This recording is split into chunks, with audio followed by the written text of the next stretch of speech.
বিধানসভা নিৰ্বাচনৰ যিহেতু দিন চমু চাপি অহাৰ লগে লগে এতিয়া দেখিবলৈ পাইছে শাসক বিৰোধী প্ৰাৰ্থীসকল নিৰ্বাচনত যে প্ৰচাৰ চলাত ব্যস্ততা হোৱা পৰিলক্ষিত হৈছে। মই বৰ্তমান উপস্থিত আছোঁ যে 106 নং খুমটা সমষ্টিৰ অন্তৰ্গত পাটকটীয়া অঞ্চলত উপস্থিত আছোঁ। মই দেখিবলৈ পাইছোঁ একাংশ লোক ওলাই আহিছে, যিহেতু ব্যৱসায় কামত কিছু সংখ্যক লোক যিহেতু ওলাই অহা দেখিবলৈ পোৱা গৈছে। ব্যৱসায় কামত যিহেতু যাব তেখেতসকল কামৰ বিনিময়ত যাব পুৱাই দেখিবলৈ পাইছে, সকল গাড়ীৰ কাৰণে অপেক্ষা কৰি থকা পৰিলক্ষিত হৈছে।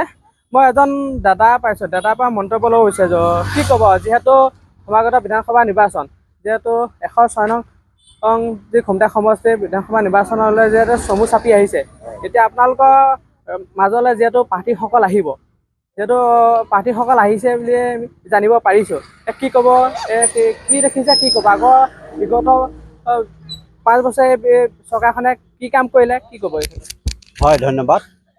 আমি বিশেষকৈ এইবাৰ বিজেপিয়ে সৰ্বতো প্ৰকাৰে জয়যুক্ত হ'ব বুলি আশা কৰিছোঁ। আৰু বিশেষকৈ আমাৰ অকণমান দেৰিয়ে হ'ল। মৃণাল শইকীয়া দেৱক আমি আগতে পাব লাগিছিলে, তথাপিও এতিয়া এই প্ৰায় 1 বছৰৰ নহওঁতে আমাৰ কিছু কাম কৰিছে। নদী বান্ধ হৈছে, ৰাস্তা পদূলি, ৰাস্তা ঘাট বহুখিনি কাম হৈছে।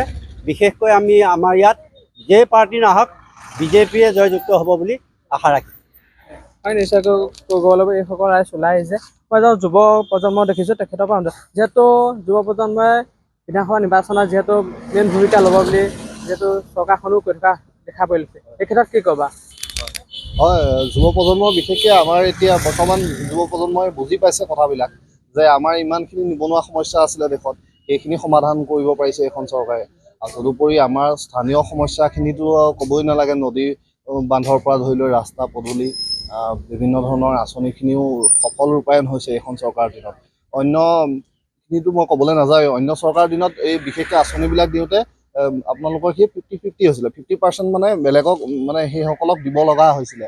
এতিয়া সেইটো হোৱা নাই। বিশেষকৈ নিযুক্তিখিনিৰ ক্ষেত্ৰতো সেই তেনেকুৱাই হৈছে, যাৰ যিমান টেলেণ্ট সেইমতে তেওঁলোকে নিযুক্তি হৈছে। নিযুক্তি প্ৰক্ৰিয়াটো কোনো ধৰণৰ খেলি মেলি পৰিলক্ষিত হোৱা নাই।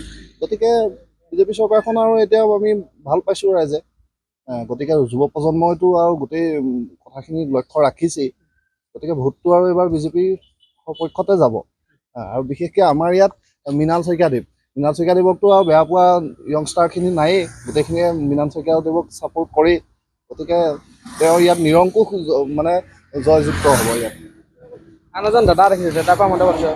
যিহেতু আপুনি কামলৈ বুলি ওলাই আহিলে, যিহেতু বিধানসভা নিৰ্বাচন যিহেতু চমু চাপি আহিছে, আপোনালোকৰ ওচৰলৈ আজি প্ৰাৰ্থীসকল আহিছেনে? প্ৰাৰ্থী আমাৰ ভোট বিচাৰি আমাৰ ইয়ালৈ আহিবই নালাগে। আমাৰ ইয়ালৈ মৃণালদা আহিয়ে থাকে, আৰু তেখেতক আমি খুব কম সময় এতিয়া পাইছোঁ। তেখেত যেনেকৈ আহি যাব তেখেত এজন বিধায়ক বুলি নহয়, তেখেত এজন আমাৰ সাধাৰণ গাঁওঘৰীয়া মানুহৰ লগত আমাৰ যেনেকৈ সদায় চলি ফুৰি থাকোঁ তেনেকুৱা আহিয়ে থাকে। কিন্তু আমাৰ ইয়ালৈ ভোট বিচাৰি আহিব নালাগে। তেখেত আহিছে নাই? বিৰোধীক আজিলৈকে দেখা নাই, আৰু অসম্ভৱ আমি নেদেখিম নেকি। তেখেত যেতিয়া বিধায়ক বা MLA হৈ আছিলে তেতিয়াই দেখি নাপালোঁ, আৰু এতিয়ানো তেখেতক আৰু ক'ত দেখি পাম। আৰু আহিলেও তেওঁ আহিবহে পাৰিব, ইয়াৰ পৰা একো নাপায়। মই মহিলা দেখিছোঁ, মহিলা যিহেতু এই চৰকাৰখনে বহুতখিনি সুবিধা দিছে মহিলাক, যিহেতু এতিয়া বিধানসভা নিৰ্বাচন, এতিয়া কি ক'ব, আপোনালোকে কোনখন চৰকাৰক বিচাৰে? আমি চৰকাৰ বিজেপিকে বিচাৰোঁ।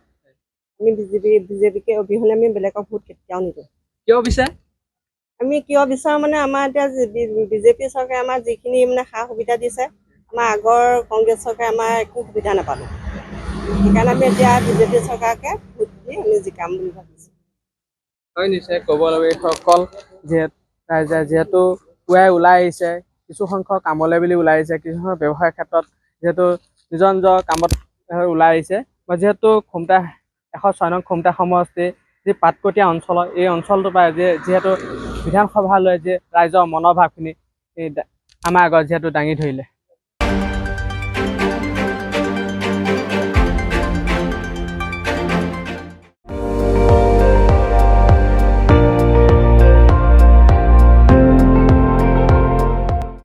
আপুনি চাই আছে ND24, সৰ্বশ্ৰেষ্ঠ নহয় সৰ্বোত্তমৰ দৌৰত।